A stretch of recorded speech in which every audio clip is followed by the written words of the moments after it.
Thank you very much. I found the last speaker, Dominic Alain Jean Dajan, to the community very inspirational.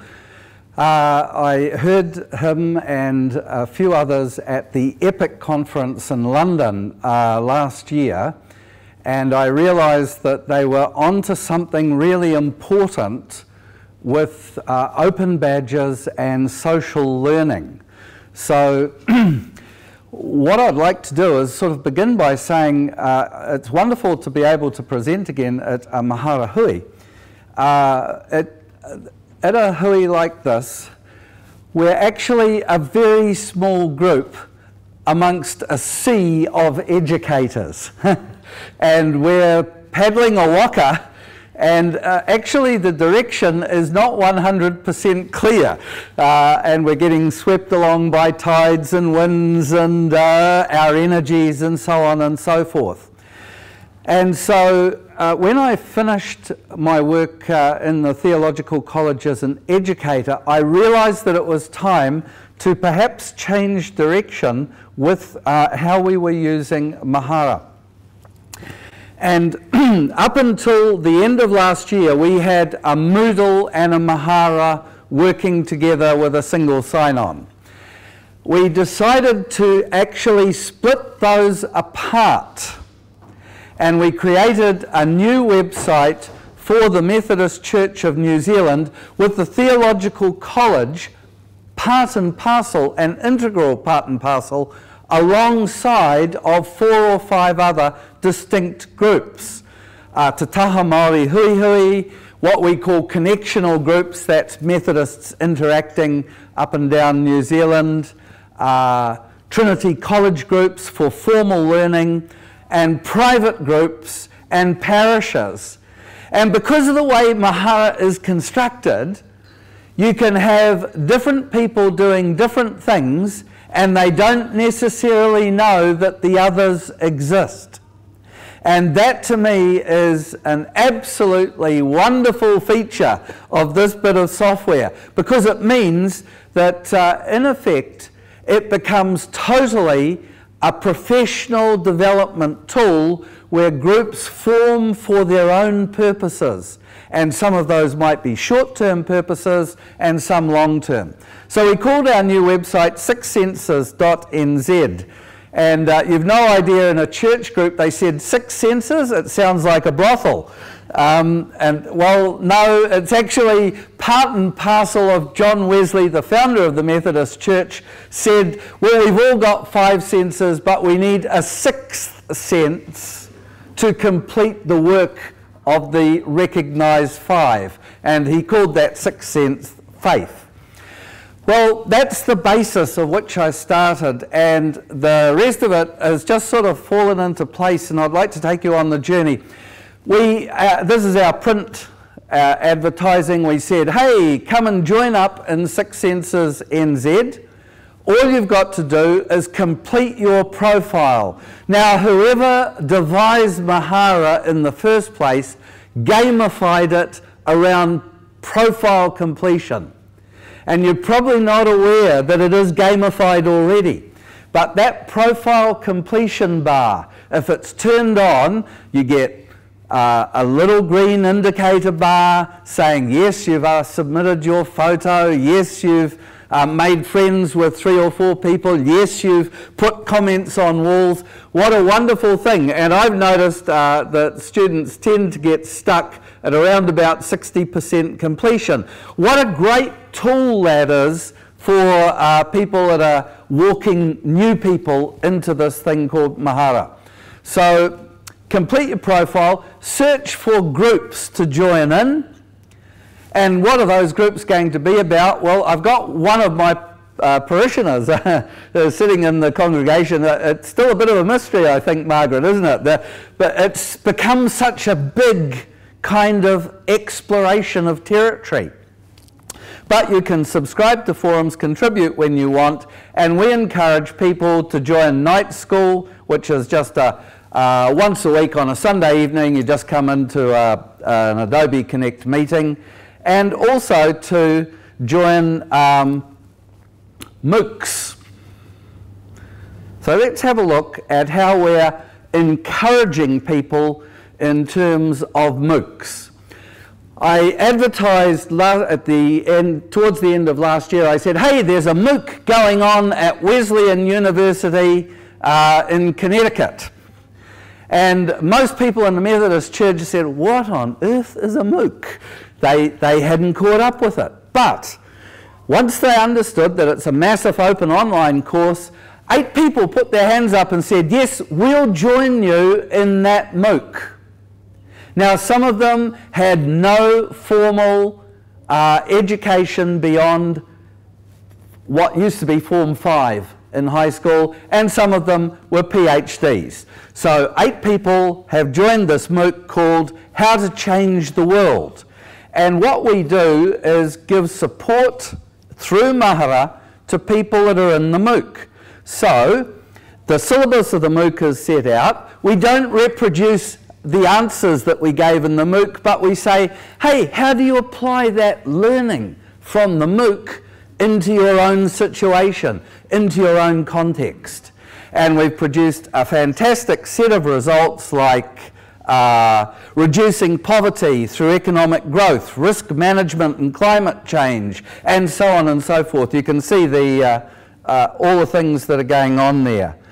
So that's How to Change the World. That's one MOOC. We've got another MOOC going, Sustainable Development. We've just got another MOOC going from Rutgers University. It's called Soul Beliefs, and I've got a few people coming in. So the community up and down New Zealand, the Methodist community, is starting to interact through its MOOCs. Let me just come back to the presentation. So what else do we do in 6 senses? Well, it was kind of like all my life I've debated whether God exists or not. And then I went to the epic Open Badging conference in London and decided, yes, God does exist and he's quite good some of the time. Or maybe it's a she, I'm not sure.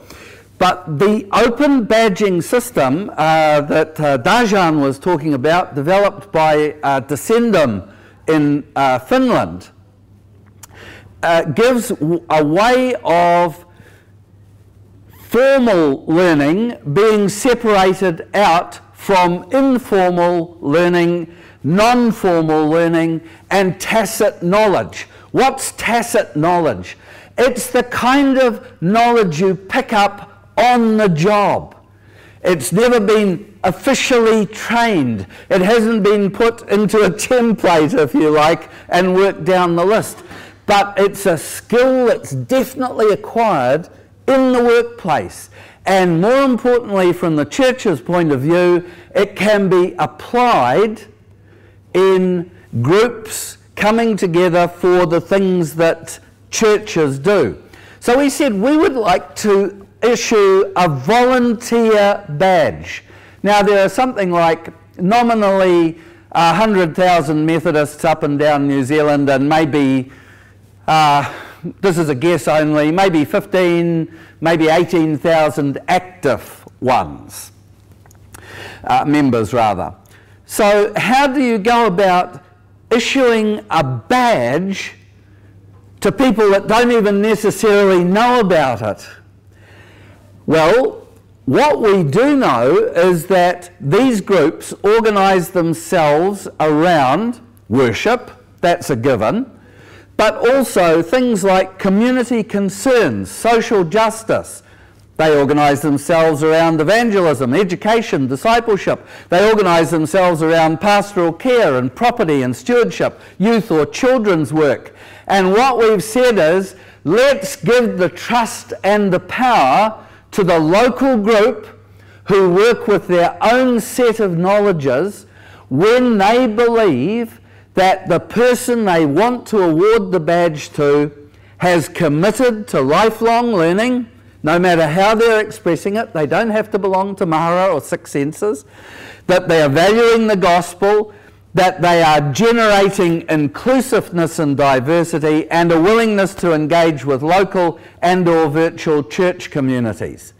If a local group is empowered and trusted to do that, then we issue the volunteer badge. And let's just see how we've been developing that. Exactly the things that Dominic was talking about. We set up a set of forums in Mahara. How are you going to get a value proposition for the badge? How are you going to generate skills and knowledge, etc., and so on and so forth. So we believe that we have done that according to a high trust environment. Everything must function in a high trust environment, or it's not worth doing. We decided that there should be a thing called an ambassador badge, and this would be pretty much the same kind of criteria, but you would have had to have belonged to the group for a minimum period of 5 years, and you would have to have demonstrated a lifelong commitment to lifelong learning, gospel-generated inclusiveness and diversity, and willingness to engage with the secular workplace and other volunteer group settings. So if you've got a church member, just for example's sake, that belongs to Red Cross or St. John's or one of those kinds of groups, we want to say, hey, you've been working away at that for 5 years. We want to recognise the worth of what you're doing and the knowledge and the skills that you've gained. So, can I give you an example of how that might work? Yes, I can. Just taking you to the page, this person had been generating academic kinds of badging work for us, and their practical, theological, reflective journey. Let me see. I mean, it looks similar. All these pages look similar. If I just went, for example, to the wisdom moment of the course, and what do I find there? That Lavinia has put forward one of her own images. So it happens she teaches art and photography. So she's been doing her practical theological reflection, she's been putting her own artwork up, but how's she been a good ambassador? She's taken what she learnt in this Six Senses site and applied it out into her own secondary school and said, I would like all students in the art department to be able to have access to Mahara. And the Mahara community might be interested to know that the school initially said no. I think that could be a really interesting common experience. So that's an example of someone taking their work back out into the community. We also issue a badge, and this is highly contentious amongst my ministry colleagues and up and down the country, but we're going to issue a badge called Community Theologian. And that is someone who has that valuing of inclusiveness, diversity, lifelong learning, and is willing to engage with the secular workplace, and they will take their theological knowledge into the wider community. And that means that the group, worship group, the church, congregation, call it what you will, is actually saying we trust dimensions of theological teaching and learning to that person, even though they may not have had formal academic training. And I'll give you an example of someone who has already earned this badge, and that's Dorothy Willis down in Riverton. Dorothy is in a wheelchair, she's an amputee. I think I mentioned her last time at Mahara Hui. She's been doing lay preaching for decades, and from the fact of her disability has become a clear community leader in the little rural town of Riverton. And the congregation is saying, we value that, even though you haven't gone on and got any extra academic qualifications. And the last slide, I think, is going to just look at something a little bit different. We issue badges from within Six Senses, Mahara, that are all about reading and writing, but not necessarily in the way that you put together an academic portfolio. And so I'll take you to Stuart Mannon's. And Stuart and I decide, we run a book club. It's the only thing that's compulsory in the Six Senses site is that you have to belong to the book club so you can see what are all the latest books that are being reviewed. But we've set up a parallel set of pages where we identify one book, in this case Kenan Malik's Quest for a Moral Compass, A Global History of Ethics. And what happens here is Stuart writes a summary of the first chapter. I'm not going to go to it, but it's there in the forums, it's being displayed, people start to interact around that.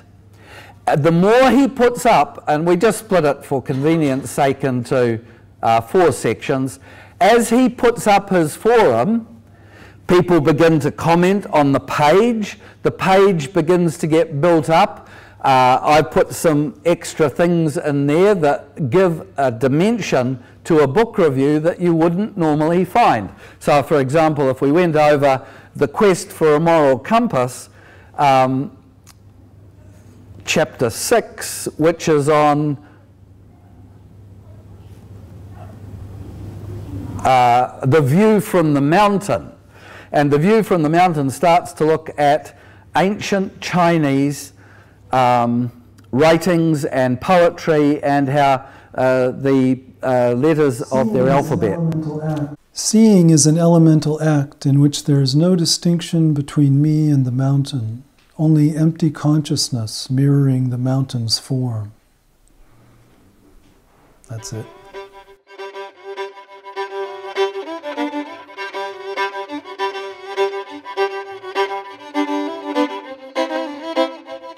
Now, I'm not going to play that video clip through, but here you've got the idea that that's a relevant video for chapter 6 of the book. So, bit by bit, we're actually gamifying the book review. People are able to add their bits and pieces as they demonstrate and react in the forums and say, oh, look, there was a sentence or a paragraph in Kenan Malik's book that really resonated with me, so that's the evidence I'm putting up. Now, it's no different to some of the things that we've seen before, except for this. These people are doing this work totally as volunteers. They are engaged in a process of lifelong learning which they've committed themselves to, and until this point in time they've had no way of the community being able to recognise and value and honour their work. So the open badging phenomena really becomes quite significant from a church perspective. So Stuart, who's been writing the forum posts, gets an internal Six Senses badge, a reader's writer's badge. Now, it's no problem for Stuart. He's an international music educator. Words flow out of him like waiata flows naturally out of some people. And what we see is a kind of glow of delight that Stuart himself says, hey, my work is actually recognised and valued. And this is the absolute key, as far as I'm concerned, as a Methodist minister, and I'm not talking now in my former role as an academic or theologian, I'm talking about basic community interactions. The open badging tool allows ministers and other lay leaders in parishes to value and affirm the work of their fellow workers. And we have not had that for a very long time. So I'm now the odd person out in the Mahara community because we're not doing it for professional development. We're doing it because we love doing it. Thank you very much.